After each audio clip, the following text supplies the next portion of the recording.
오늘은 5월 7일 목요일 새벽입니다. 오늘 함께 공부하실 이 새벽 예배 때 본문은 다니엘서 6장 말씀입니다. 찬송가 321장 부르시고 우리 시작하겠습니다. 321장 함께 부르시겠습니다. 날 대속하신 예수께 내 생명 모두 드리니 늘 진실하게 하소서. 내 구주 예수여, 나 구주 위에 살리라. 내 기쁨 한량 없으리. 내 갈 길 인도하소서. 내 구주 예수여, 날 구원하신 예수는 일평생 의지하오니 날 영접하여 주소서. 내 구주 예수여, 나 구주 위에 살리라. 내 기쁨 한량 없으리. 내 갈 길 인도하소서. 내 구주 예수여, 주 십자가에 달리사 날 자유하게 했으니 내 몸과 마음을 주 위에 다스게 하소서. 나 구주 위에 살리라. 내 기쁨 한량 없으리. 내 갈 길 인도하소서. 내 구주 예수여.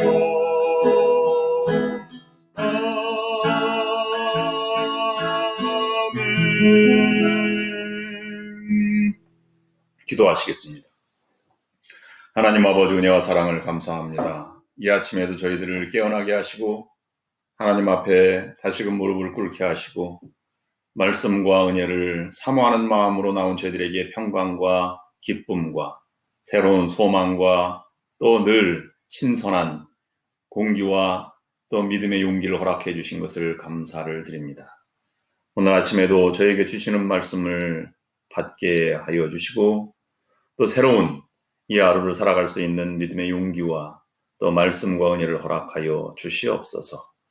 오늘 이 아침에 무릎 꿇고 기도하는 모든 이들을 하나님께서 함께 인도하여 주시기를 원하며 예수 그리스도의 이름으로 간절히 기도드리옵나이다. 아멘.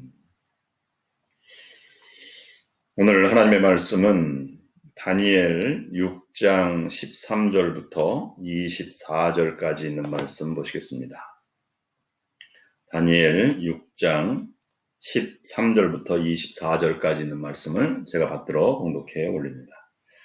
그들이 왕 앞에서 말하여 이르되, 왕이여, 사로잡혀온 유다 자손 중에 다니엘이 왕과 왕의 도장이 찍힌 금령을 존중하지 아니하고 하루 3번씩 기도하나이다 하니, 왕이 이 말을 듣고 그로 말미암아 심히 근심하여 다니엘을 구원하려고 마음을 쓰며 그를 건져내려고 힘을 다하다가 해가 질 때에 이르렀더라.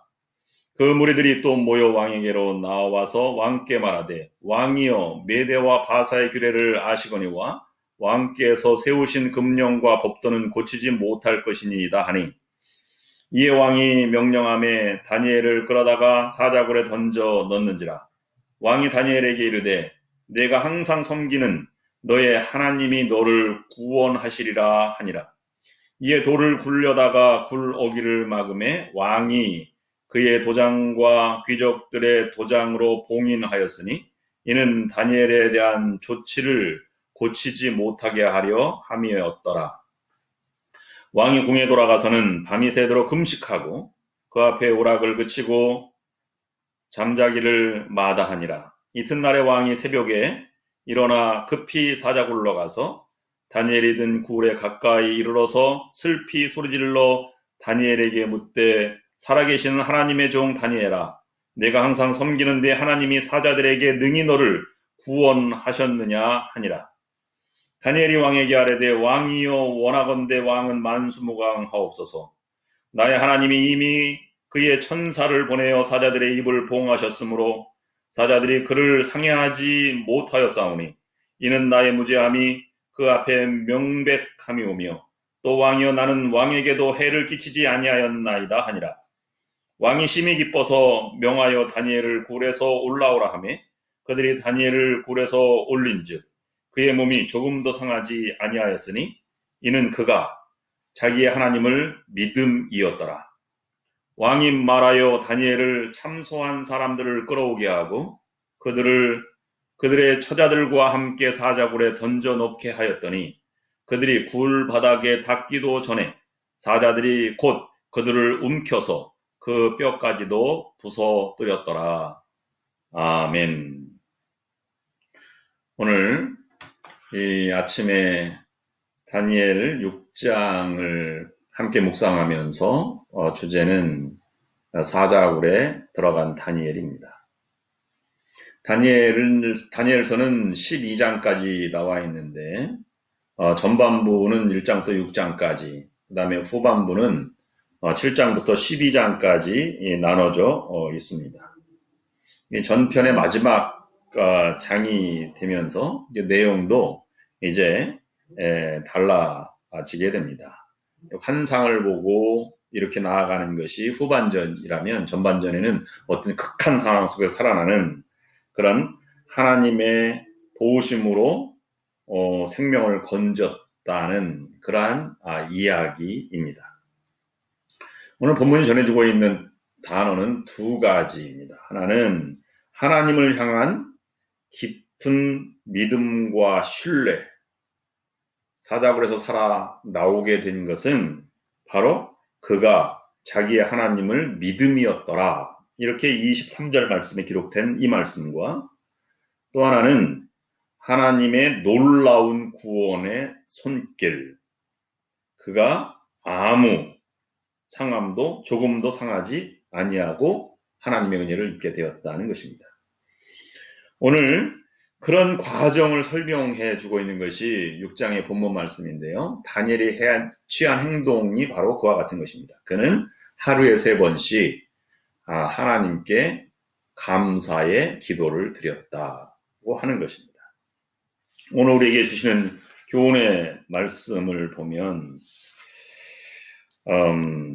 이 사자굴에 들어간 다니엘의 평소의 모습을 통해서 우리가 어떻게 믿음 생활을 이 어려운 시기에 살아가야 하고 또 혼란한 이 세상 가운데 믿음을 지켜나가야 하는가 하는 것을 생각해 보게 됩니다.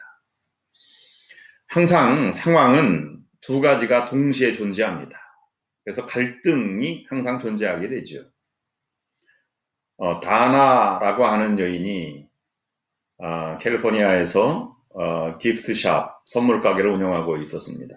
근데 그녀는 전 남편과의 사이에서 21살짜리 제이슨 아들을 두고 있었고, 그 다음에 두 번째 남편에게서 12살 된 럭키라는 딸과 그 다음에 4살 된 꼬마 아이를 두고 있었는데 이 4살 된 꼬마 아이가 이 간에 악성 바이러스가 전염이 되어서 간을 떼어내지 않으면 안 되게 되었습니다. 근데 의사가 진단하기를 앞으로 9시간 정도의 수술을 하지 않으면 아이가 위험합니다. 이렇게 진단을 내렸습니다. 한시가 급해진 것이지. 다른 콩팥이나 다른 장기라면 하나를 떼어주는 경우도 있지만 간은 하나밖에 없는 장기입니다. 그리고 또 누가 이 장기를 찾아도 도네이션 한다고 해도 그것이 맞는지 안 맞는지도 모르는 상황 아니겠습니까? 그런 아주 다급한 상황을 보고 이 21살짜리 제이슨이 엄마에게 와서 자기 간을 이 동생, 이복 동생에게 주겠노라고 그렇게 하였다는 것입니다. 의사가 진단해 보니까, 조직 검사해 보니까 일치가 되어서 수술에 들어갔습니다. 그런데 그 수술 들어간 다음에 이제 럭키 12살짜리 딸과 이 엄마가 수술 밖에서 앉아서 손을 잡고 기다리고 있는 가운데 너무 걱정이 된 것입니다. 왜 걱정이 되냐면 이 만약에 잘못 수술이 된다면 두 아이를 다 잃어버릴 염려가 너무 커지는 것입니다. 그런데 한참 염려하고 떨면서 기도를 드리고 있는데 마음속에 이렇게 찾아오는 것이 하나 있었어요. 야, 남들도 어렵고 형제도 어렵다는데 이 제이슨 이 복동생이 아니죠. 이 이부 형제죠. 아버지가 다른 형제가 도와준다는 것이 너무 기가 막혀서 야, 정말 감사하다. 이렇게 생각이 바뀌어지게 됐던 것입니다. 그래서 잃어버릴 것과 같은 불안과 초조, 염려, 근심은 사라지고 대신 한편 생각하면 감사한 일이 넘쳐나는 모습으로 바뀌었던 것입니다. 그래서 가이드 포스트지에서 그녀의 이런 짧은 이야기를 기록했는데 그것의 제목은 형제의 선물, Brother's Gift라는 제목으로 소개된 적이 있습니다. 여러분, 감사와 염려는 함께 존재하는 것입니다. 그런데 그것이 어떤 조건에 따른 것이 아니라 평소에 이 준비된 살아가는 방법대로 그렇게 되어가는 것입니다. 그래서 이쪽에서 보면 걱정이고 근심인데 저쪽에서 보면 평안과 감사가 되는 것이지. 오늘 본문 말씀을 통해서 우리에게 주시는 교훈 다니엘의 모습을 보면 다니엘은 이렇게 표현하고 있습니다. 내가 사자굴에 들어갈 줄을 알고도 감사의 기도를 멈추지 않았다 하는 것입니다. 사람이 고난이 앞에 다가오면 피할 길을 생각하든지 아니면 모면할 방법을 찾게 마련인데 그런데 신앙인은 다니엘과 같은 모습을 간직하기를 하나님은 원하신다는 것입니다. 고난을 알면서도 그 길을 갈 줄 아는 믿음의 사람을 하나님께서 원하신다는 것입니다. 예수님도 요한복음 17장의 마지막 십자가 달려 돌아가시기 전에 중보의 기도를 드리시는데 겟세마네 동산에서 이 기도하시는 거예요. 거기에 이 기드론 시냇가를 건너서 겟세마네 동산에서 기도하실 때 감사의 기도를 드리고 있는 것을 볼 수 있습니다. 그래서 요한복음 17장 26절에 보면 내가 아버지의 이름을 그들에게 알게 하였고 또 알게 하리니 이는 나를 사랑하신 사랑이 그들 안에 있고 나도 그들 안에 있게 하려 함이니이다. 예수의 마음이 읽혀지지 않으십니까? 다니엘의 마음이 여러분 읽혀지지 아니합니까? 다니엘은 포로로 왔습니다. 약 5만 명이나 되는 1차, 2차, 3차 포로로 돌아올 때 다니엘도 그 중에 한 명이 들어오게 된 것이지요. 여러분 포로라고 하는 것이 노예 아닙니까? 그 중에 다니엘이 뛰어나니까 이제 왕궁에 들어가서 지혜자들과 함께 이제 수업을 받게 되었고 된 것이 바벨론 나라가 망하고 메데와 바사 다리오 왕이 들어왔을 때 다리오 왕이 또 다니엘을 기용한 것이 6장에 나와 있는 말씀입니다. 근데 다리오 왕은 전체 메데와 바사 나라를 120구역으로 나누었습니다. 120 총리를 세운 것이죠. 그런 방백들을 가지고 이제 세운 것인데 그들을 통치하기 위해서 너무하니까 40개씩 3개 총리를 세웠습니다. 그 중에서 한 명을 또 관리자로 세웠는데 노예 출신인 이 다니엘이 제 위에 3명 중에 한 명이 된 것입니다. 그러니 바벨론 사람들이 얼마나 질투와 시기심이 많았겠습니까? 다른 것으로 흠을 잡아보려도 잡아올 수 없었습니다. 그래서 신앙의 문제를 들고 나온 것입니다. 만약 다른 것에 30일 동안 왕 외에 다른 신이든 사람이든 무엇을 구하는 자, 예배하거나 기도하는 자가 있으면 다리오 왕의 반역으로 알고 사적으로 던지겠다고 하는 것입니다. 그런데 다니엘은 그 어인이 찍힌 것, 왕의 직인이 찍힌 것을 보고도 그대로 하였다는 것입니다. 보통 용기 아니면 그렇게 할 수가 없습니다. 하나님 앞에 모든 것을 내어 맡긴 자세인 것이죠. 그리고 최선을 다하는 모습입니다. 신학자 폴 틸리는 Courage to Be라고 하는 유명한 책이 있는데 존재의 용기라는 책에서 분명하게 말합니다. 신앙이란 용기이다 라고 말입니다.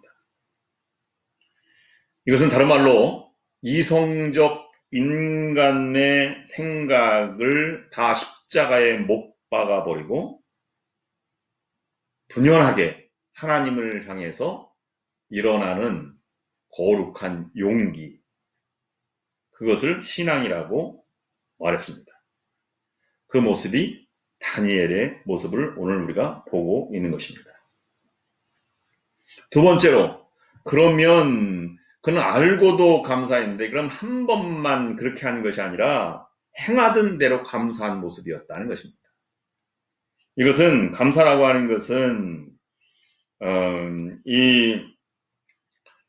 그냥 주어지는 것이 아니고 우연히 되는 것이 아니고 평소에 감사 쪽만을 계속 묵상하다 보면 그렇게 하나님이 인식이 되고 하나님의 뜻이 전달되고 하나님의 섭리가 깨달아지게 된다고 하는 것입니다.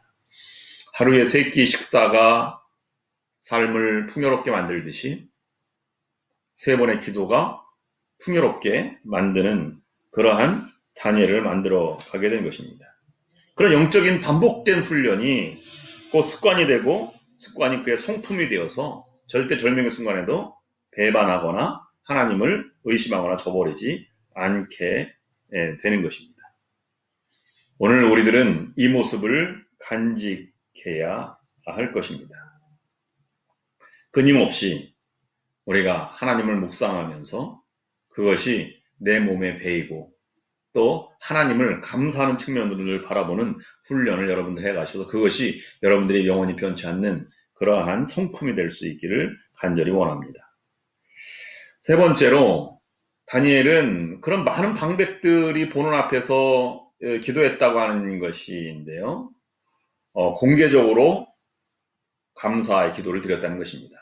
혼자 그냥 몰래 한 것이 아니었다는 것입니다. 성경에 보면 신앙의 모습은 공개적이고 선포적일 때 능력을 발휘하는 것을 볼 수 있습니다. 만인 앞에서 내가 그리스도인이라 라고 증거하고 그 하나님의 영광을 구하는 길을 걸어갈 때 하나님께서는 그를 아주 위대한 믿음의 용사로 사용하시는 것을 볼 수 있습니다. 공개적으로 죽음 앞에서도 당당하고 비굴하지 않게 하루에 3번씩 기도했다는 모습 가운데 다니엘의 위대한 모습을 우리가 생각해 볼 수 있는 것입니다. 그러면 다니엘이 무엇을 그렇게 하나님 앞에 감사의 기도를 드렸을까요? 오히려 원망과 불평이 아닌 감사의 기도를 드린다면 무엇이었을까요? 우리 5장에서 살펴보았듯이 어제 보았듯이 다니엘이 그때 나이가 이제 마지막 80세가 넘은 나이였습니다. 지금까지 다니엘은 노예로 끌려와서 왕궁에서 수업을 받고 또 총리가 되고 또 나라가 바뀌면서 또 총리가 되고 총리 위에 총리가 됐든 이런 삶을 살아가면서 하나님을 생각했을 것입니다. 이대로 감사합니다. 신앙적으로 살았고 비록 포로로 이국 땅에 살지만 음식도 우상 숭배도 타협하지 않고 정의롭게 거룩하게 하나님 백성답게 살아왔습니다. 이제 만족합니다. 영광스럽게 하나님 곁으로 갈 수 있는 길을 주신 것 감사합니다. 이렇게 기도했을 것입니다. 여러분, 감사, 기도는 동시에 가는 것인데 하나님 묵상하는 것인데요. 이것은 그분으로만 만족할 때 감사가 나오는 것입니다. 만족은 감사를 만들어 오고 그것이 성품으로 되어 가는 것입니다. 만족이 없다면 조건부 감사가 될 수밖에 없는 것입니다. 맹목적으로 여러분 백화점에 갔다 나오면 감사합니다 이렇게 한복 입고 인사하는 인형 보셨죠? 다음에 또 오십시오 이렇게 하는 것과 같이 그냥 반복해서 그렇게 하는 것이 아니라 가슴 깊이 정말로 하나님의 은혜에 난 충분합니다. 여러분 그것이 믿음의 모습이고 그것이 우리의 모습이 되어야 합니다. 주일 예배를 드리고 새벽 제단을 쌓고 헌금을 드리더라도 하나님 앞에 이와 같은 감사의 모습이 있을 때 우리는 참으로 위대한 믿음, 다니엘 같은 믿음을 가지게 되는 것입니다. 그런 모든 것들을 종합해서 보면 공개적이고 그 다음에 늘 하던 대로 이렇게 감사의 기도를 드리는 것을 보면 이런 하나님 앞에 은혜를 갖고 하나님이 전부이다라고 하는 것을 생각해 보면 우리는 이 감사는 기억들의 조합이다 이렇게 볼 수 있습니다. 그런 것을 보면 이 하나님의 은혜를 지난 날들을 다 돌아보면 하나님의 은혜가 아닌 적이 없었습니다. 나중에 오늘 지금 이 순간도 돌아와서 나중에 훗날에 보면 이 순간이 하나님의 은혜의 순간이라고 느껴지게 될 것입니다. 지금 우리가 그러므로 하나님의 은혜 아래 살아가고 있는 것입니다. 하나님이 필요할 양식과 필요한 생각과 필요한 만남과 필요한 조건과 환경을 주셔서 여기까지 오게 된 것입니다. 엄청난 이러한 믿음과 하나님의 인도하심을 경험한다면 어떤 환난과 어떤 시험이 닥쳐도 우리는 하나님 은혜 아래 살아가고 감사의 기도를 드리며 승리하는 삶을 살아가게 될 것입니다. 그런 여러분들의 삶이 될 수 있기를 주님의 이름으로 간절히 축원합니다. 기도하시겠습니다. 하나님 아버지 은혜와 사랑을 감사합니다. 지금 이 순간에도 아무리 힘들고 어려운 순간에도 하나님의 섭리와 인도하심 가운데 있다고 하는 것을 저희들에게 묵상하고 깨닫게 하여 주셨사오니 감사를 드립니다. 다니엘이 고난을 알고도 하나님 앞에 기도를 드린 것처럼 저희들도 고난을 앞에 놓여 있다고 할지라도 이 거룩한 하나님을 향해서 나아가는 용기를 잃지 않도록 하나님 인도하여 주시옵소서. 그것이 어떤 기회가 있을 때만 하는 것이 아니라 평소의 모든 삶 가운데 습관처럼 성품처럼 나타나는 저희들의 모습이 될 수 있도록 인도하여 주시옵소서. 그러므로 우리가 담대하게 세상을 향해서 하나님께 선포하고 또 공개적으로 믿음의 모습을 보여줌으로써 하나님 앞에 위대한 쓰임받는 일꾼이 될 수 있도록 인도하여 주시옵소서. 예수 그리스도의 이름으로 간절히 기도드립니다. 아멘.